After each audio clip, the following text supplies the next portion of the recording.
Hi dears, എല്ലാവർക്കും നമസ്കാരം. Welcome back to Isha spicy tasty world. ഇന്ന് നമ്മൾ വളരെ ഹെൽത്തി ആയിട്ടുള്ളൊരു ചപ്പാത്തിയാണ് തയ്യാറാക്കുന്നത്, ബീട്രൂട്ട് ചപ്പാത്തി. കുട്ടികളൊക്കെ വീട്ടിൽ ചപ്പാത്തി ഒന്നും കഴിക്കാറില്ലെങ്കിൽ അവർക്ക് ഈ ഒരു രീതിയിൽ ഒന്ന് ചപ്പാത്തി തയ്യാറാക്കി കൊടുത്തു നോക്കൂ. ധാരാളം കഴിച്ചു പോകട്ടോ. നല്ല ടേസ്റ്റിയാണ്, നല്ല ഹെൽത്തിയാണ് കേട്ടോ. അപ്പോൾ തീർച്ചയായിട്ടും ഈ ഒരു റെസിപ്പി നിങ്ങൾക്ക് എല്ലാവർക്കും ഇഷ്ടപ്പെടുന്നതായിരിക്കും. സോ റെസിപ്പി എല്ലാവരും സ്കിപ്പ് ചെയ്ത് കണ്ടോളൂ. കണ്ടതിന് ശേഷം നിങ്ങളുടെ ഫീഡ്ബാക്ക് എന്നിൽ അറിയിക്കാൻ മറക്കല്ല്. അപ്പോൾ പെട്ടെന്ന് തന്നെ നമുക്ക് ഈ ഒരു അടിപൊളി ഹെൽത്തി ബീട്രൂട്ട് ചപ്പാത്തി എങ്ങനെ തയ്യാറാക്കുന്നതെന്ന് നോക്കിയിട്ട് വന്നാലോ. അതിനായി ഞാനൊരു മീഡിയം സൈസിലുള്ള ബീട്രൂട്ട് തൊണ്ടെല്ലാം റിമൂവ് ചെയ്തതിന് ശേഷം കുക്കറിൽ ആഡ് ചെയ്തിട്ടുണ്ട്. കുക്കറിലോട്ട് ഒരു ഗ്ലാസ് വെള്ളവും കൂടെ ചേർത്തിട്ടുണ്ട്. നേരെ ആണ് വെള്ളം ചേർത്തിരിക്കുന്നത്. ഏകദേശം ഈ ഒരു ക്യൂബ്സിൻ്റെ വലുപ്പത്തിലാണ് നമ്മൾ കട്ട് ചെയ്തേക്കുന്നത്. ഇനി നമുക്ക് ഇത് ലിഡിട്ട് ക്ലോസ് ചെയ്ത് ഒരു 2 to 3 വിസിൽ വരുന്നിടം വരെ ഒന്ന് വെയിറ്റ് ചെയ്യാം. ബീട്രൂട്ട് നന്നായിട്ട് കുക്കായതിനു ശേഷം ഞാനൊരു പ്ലേറ്റിലോട്ട് മാറ്റി വെച്ചെടുത്തിട്ടുണ്ട്. നന്നായിട്ടൊന്ന് തണുത്തിട്ടുണ്ട്. ഇനി നമുക്ക് ഇതൊരു മിക്സി ജാറിലോട്ട് ചേർത്ത് നന്നായിട്ടൊന്ന് ഫൈൻ പേസ്റ്റാക്കി അരച്ചെടുക്കാം. വെള്ളം ആവശ്യമുണ്ടെങ്കിൽ ആഡ് ചെയ്തോളൂ. ഞാൻ ഇതിൻ്റെ വേവിച്ച് വെച്ചിരിക്കുന്ന വെള്ളവും കൂടെ ഞാൻ ജസ്റ്റ് ഒന്ന് മാറ്റി വെച്ചിട്ടുണ്ട് കേട്ടോ. അപ്പോൾ നമുക്ക് ലിഡിട്ട് ക്ലോസ് ചെയ്ത് ഒന്ന് ഇത് അരച്ചെടുക്കാം. അപ്പോൾ ഇതാ നോക്കിക്കോളൂ, നല്ല ഫൈൻ പേസ്റ്റായിട്ട് നമ്മൾ ഇത് ഒന്ന് അരച്ചെടുത്തിട്ടുണ്ട്. നമുക്ക് മാവ് എടുക്കാം കേട്ടോ. ഞാനൊരു 3 കപ്പ് ഗോതമ്പ് പൊടിയാണ് എടുത്തിരിക്കുന്നത്. അതിലോട്ട് നമ്മൾ അരച്ച് വെച്ചിരിക്കുന്ന ആ ഒരു ബീട്രൂട്ട് മിശ്രിതം ആഡ് ചെയ്ത് കൊടുക്കാം. ഇനി നമുക്ക് ഇതിലോട്ട് ആവശ്യമനുസരിച്ച് ഉപ്പും കൂടെ ചേർത്ത് കൊടുക്കാം. ഇനി നമ്മൾ ഇതിൽ മാറ്റി വേവിച്ച് വെച്ചിരിക്കുന്ന ആ കുക്കറിലെ വെള്ളം കൂടെ നമ്മൾ എടുത്തിട്ടുണ്ട്.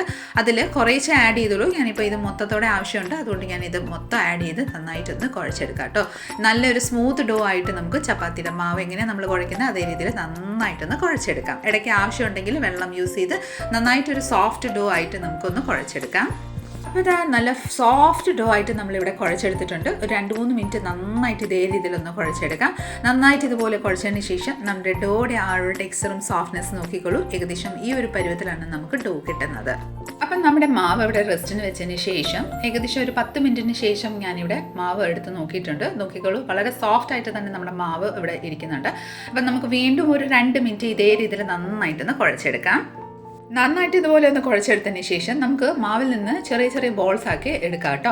അത് ചപ്പാത്തിയുടെ എത്ര വലിപ്പമാണ് ആവശ്യം അത്രയും വലിപ്പത്തിൽ നമുക്ക് ബോൾസ് ആക്കി ഉരുട്ടിയെടുക്കാം. ഞാൻ ഏകദേശം ഒരു 2-3 എണ്ണം ഞാൻ ഇതേ രീതിയിൽ ബോൾസ് ആക്കി ഏകദേശം ഈ ഒരു വലിപ്പത്തിലാണ് എടുത്തിരിക്കുന്നത്.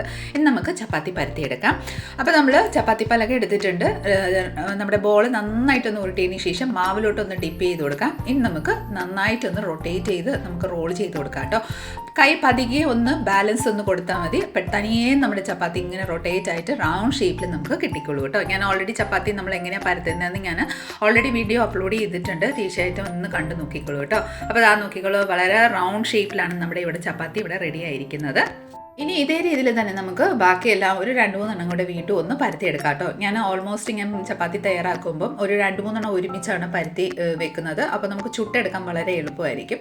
അപ്പോൾ ഇതേ രീതിയിൽ ഞാൻ അടുത്തും കൂടി ഒന്ന് പരത്തിയെടുക്കാം.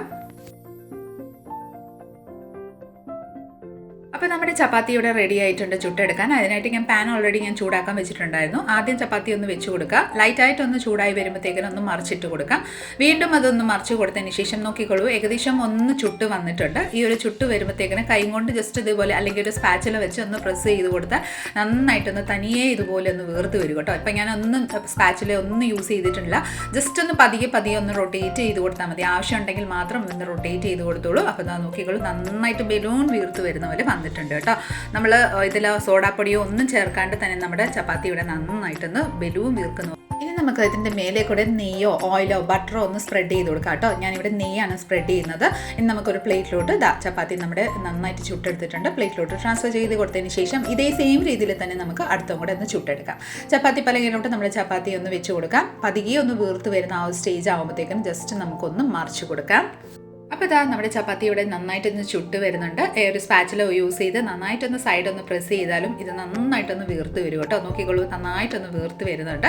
വളരെ പെട്ടെന്ന് തന്നെ നല്ല ടേസ്റ്റി നല്ല സോഫ്റ്റ് ആയിട്ട് തന്നെ നമുക്ക് ഈ ഒരു ചപ്പാത്തി തയ്യാറാക്കാം. നമുക്ക് അധികം ബുദ്ധിമുട്ടൊന്നുമില്ല, പെട്ടെന്ന് തന്നെ തയ്യാറാക്കാം. നല്ല കുഴയ്ക്കുന്ന ആ ഒരു രീതി നന്നായിട്ട് വന്നു കഴിഞ്ഞാൽ നന്നായിട്ട് സോഫ്റ്റ് ആയിട്ട് നമുക്ക് ചപ്പാത്തി കിട്ടും കേട്ടോ. അപ്പോൾ ഇതാ നമ്മുടെ ചപ്പാത്തി റെഡി ആയിട്ടുണ്ട്. മേലിക്കൂടെ നമുക്ക് കുറച്ച് നെയ്യ് ഒന്ന് സ്പ്രെഡ് ചെയ്ത് കൊടുക്കാം. അതിനുശേഷം നമുക്കൊരു പ്ലേറ്റിലോട്ട് ട്രാൻസ്ഫർ ചെയ്ത് കൊടുക്കാം. ഇതേ രീതിയിൽ തന്നെ നമുക്ക് അടുത്തും കൂടെ ഒന്ന് ചുട്ടെടുക്കാം. അപ്പോൾ ഇതാ വളരെ ടേസ്റ്റിയും ഹെൽത്തി ആയിട്ടുള്ളൊരു നമ്മുടെ ബീട്രൂട്ട് ചപ്പാത്തിയുടെ റെഡി ആയിട്ടുണ്ട്. ഞാനിവിടെ ഒരു സർവിങ് പ്ലേറ്റിലോട്ട് സർവ് ചെയ്ത് കൊടുത്തിട്ടുണ്ട് കേട്ടോ. വളരെ സോഫ്റ്റ് ആയിട്ട് നല്ല ബലൂൺ വീർത്ത് വരുന്ന രീതിയിൽ തന്നെ നമുക്ക് തയ്യാറാക്കിയെടുക്കാം. തീർച്ചയായിട്ടും ഈ ഒരു രീതിയിലൊന്ന് ട്രൈ ചെയ്ത് നോക്കിക്കോളൂ. നിങ്ങൾക്കും ഇതുപോലെ തന്നെ സോഫ്റ്റ് ആയിട്ടും നല്ല ബലൂൺ വീർത്ത് വരുന്ന രീതിയിൽ നമുക്ക് ചപ്പാത്തി തയ്യാറാക്കിയെടുക്കാം. നോക്കിക്കോളൂ, ആ ഒരു സോഫ്റ്റ്നെസ്സും അതിൻ്റെ ആ ഒരു ടെക്സ്ചറും നോക്കിക്കോളൂ, വളരെ സോഫ്റ്റ് ആയിട്ട് തന്നെയാണ് ഇരിക്കുന്നത്. ഞാൻ ജസ്റ്റ് നിങ്ങൾക്ക് ഒന്ന് മുറിച്ച് കാണിച്ചു തരാം കേട്ടോ. അപ്പോൾ ഇതാ വളരെ ടേസ്റ്റി ആയിട്ടുള്ളൊരു നമ്മുടെ ചപ്പാത്തി നമുക്ക് ജസ്റ്റ് ഒന്ന് മുറിച്ച് നോക്കിക്കൊള്ളാം. അതിൻ്റെ ലെയേഴ്സ് എല്ലാം നിങ്ങൾക്ക് കാണുമ്പോൾ തന്നെ മനസ്സിലാവും എന്തുമാത്രം സോഫ്റ്റ് ആയിട്ടാണ് നമ്മുടെ ചപ്പാത്തി ഇവിടെ റെഡി ആയിരിക്കുന്നത്. ഉള്ളിൽ നല്ല സോഫ്റ്റ് ആയിട്ട് നല്ല ലെയേഴ്സ് ആയിട്ടാണ് നമുക്ക് കിട്ടിയിരിക്കുന്നത്. അപ്പം തീർച്ചയായിട്ടും ഇതേ രീതിയിൽ എല്ലാവരും ഒന്ന് ട്രൈ ചെയ്ത് നോക്കിക്കോളൂ. നിങ്ങൾക്ക് എല്ലാവർക്കും ഇഷ്ടപ്പെടുന്നതായിരിക്കും. നമ്മുടെ ഇന്നത്തെ ഒരു റെസിപ്പി നിങ്ങൾക്ക് എല്ലാവർക്കും ഇഷ്ടമായെന്ന് വിചാരിക്കുന്നു. ഇഷ്ടമായിട്ടുണ്ടെങ്കിൽ ഒന്ന് ലൈക്ക് ചെയ്തും ഫാമിലി മെമ്പേഴ്സിനും റിലേറ്റീവ്സിനും ഫ്രണ്ട്സിനും എല്ലാവർക്കും ഒന്ന് ഷെയർ ചെയ്ത് നമ്മളെ മാക്സിമം ഒന്ന് സപ്പോർട്ട് ചെയ്തേക്കണേ. കൂടാതെ ഇതുപോലെ നല്ല നല്ല റെസിപ്പിക്ക് ഇഷ സ്പൈസി ടെസ്റ്റ് ചാനൽ ഒന്ന് ഫോളോ സബ്സ്ക്രൈബും കൂടെ ചെയ്ത് നമ്മളെ മാക്സിമം ഒന്ന് സപ്പോർട്ട് ചെയ്തേക്കാം.